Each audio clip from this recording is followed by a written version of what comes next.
first of all, how do you view the big tech companies? What needs to happen for them to feel maybe a little bit safer than they are right now? Well, thank you very much, Francine, to have me in your program.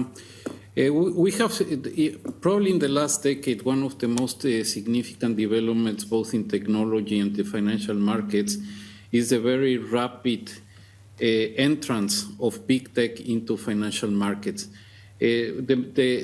What is so salient about this is the speed at which they have developed their footprint. Basically, the technology they use allows them to induce major network effects, to gain market power extremely quickly. And we have to be very frank, these developments were much quicker than what we realized. And in terms of regulation, we are falling behind. There are at least three key aspects that need to be regulated. One is precisely the issue of competition. Second are issues related to the usage of data. And the third are different aspects that could have a financial stability angle. So, Mr. Carsten, of course, Google doesn't have the same approach when it comes to finance to, for example, Amazon. Are any tech firms, you think, directly looking to rival banks? To rival? I didn't hear the last point. Rival banks. Yes, well, you know, the thing is that many of them are starting making inroads into payment systems, and some are contemplating the issuance of stable coins. Now, payment systems is the easiest way to enter into financial markets.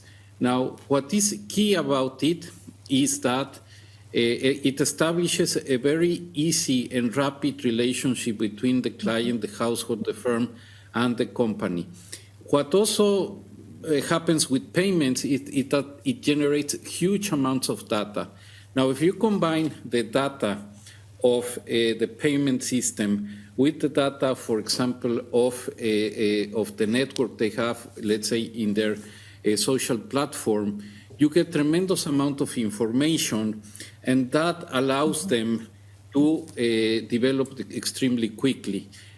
So that can certainly affect some of the key businesses that banks use to lend, the attraction of deposits, and also the capacity of lend on based on a relatively stable platform of deposits. So yes, it is not, our concern is not so much that we need to protect banks per se, but more than anything, we have to provide a level playing field. And that is the key issue here. But Mr. Carsten, can you define what you're seeing big tech do? Is it cooperation with banks? Is it competition with banks?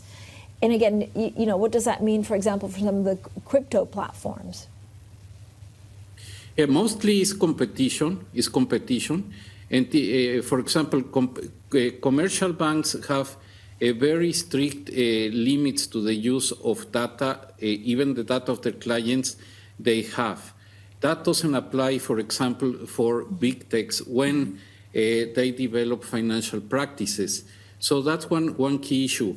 Big techs, when they go to finance, they're not subject to the same regulation that we subject banks to. For example, they don't need to hold capital. Oftentimes, they don't have any liquidity requirements, any leverage limits. The way they are incorporated as a firm is very different. So we have seen already some developments in some parts of the world where this different way of treating a similar business can really affect incumbents. What about, Mr. Carsten, about the global picture? Are Chinese tech companies much more advanced at being challenger banks than what we're seeing here? Yes, I mean, I think what has been happening during the last year or so, at least during the last year in China, it's a big example. It's a clear example of what can happen. I mean, certainly the two major payment systems run by Alibaba and by Tencent run extremely quickly. They basically now dominate 94% of the payments in China, and they started to do financial intermediation to the point that the attraction of deposits was extremely, and of resources was extremely fast and significant in terms of volume, and that presented some financial stability risks. Mr. Carsten, where do you see, when you look at the financial or systemic risks out there, is China something of concern because of Evergrande, or will it be actually held together somehow? How do you see that risk? Well, I think, needless to say, Evergrande is, as we say in Spanish, it's very grande, so it means it's very big. Now that basically means that it certainly can have an impact in the Chinese economy, but given the business model it has, I think it's contained. I think that the Chinese authorities have the different instruments to deal with it. So I think it's a big wake-up call, important wake-up call about how different types of financial intermediation oftentimes are hidden behind some business models, and that can represent a risk. So it's big, it's important, it has to be taken care of, but I don't think it represents a systemic risk. Do you worry about energy prices? And again, the main concern actually facing central banks is what do you do with inflation? Is it transitory, or every day where there's a new record with energy prices, certainly in Europe, does transitory become something of a myth? Well, energy prices traditionally are very, very volatile, and yes, they will be affecting markets. I think that the situation has been compounded by the fact that as we get out of COVID-19, there has been many markets that have been disrupted, many supply chains, including the ones in energy, and that has made the moment more difficult. But it's hard to believe that this issue will not be in some way or another mitigated. I think that volatility in prices due to energy are very common. I come from Mexico, and this is something that happens quite frequently. So, definitely the central banks need to be very watchful. They need to send the right signals so that, second round effects are not produced by these increases. But otherwise, these are relative prices, very important relative price changes. They will affect measured inflation, but they should not affect the dynamics of inflation into the medium and long term. So not even supply chains. Again, supply chain concerns have actually lasted longer than we thought, they would. Is there a risk that central banks are just getting it wrong? Well, the thing is that we are learning a lot about in this period. We had an unprecedented exercise last year to freeze pretty much the global economy through policies. We brought market to standstill, and suddenly we're opening them all up. Activity is coming down, is back. But what is very hard to expect is that the post-COVID or the way out of COVID will imply I would say heterogeneous, seamless behavior in the different markets. So we will be seeing several disruptions, many disruptions in the months to come. It's not that there is a major macro or monetary problem there. It's just the fact that the markets need to adjust.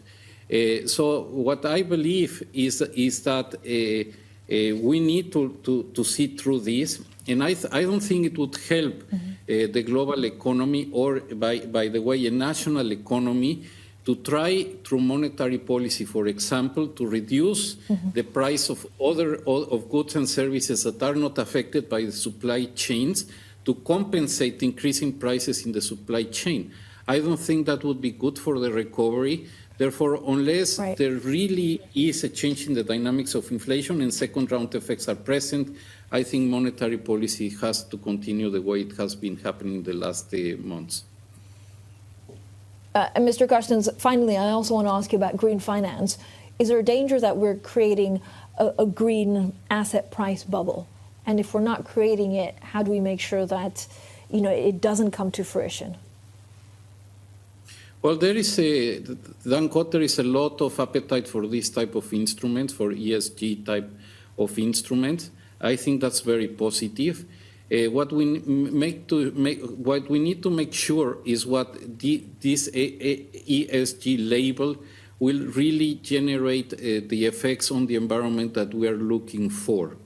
And as long as we don't have an adequate taxonomy, we don't have enough information, we cannot make sure that whatever, for example, a company promises in terms of these broader objectives are really targeted and are really complied with. At some point, we might find surprises down the road. So I don't think this is an imminent crisis or an imminent problem, but this is more basically what we have been trying to do is to raise our voice that we need to start working today in a very decisive way to avoid problems down the road.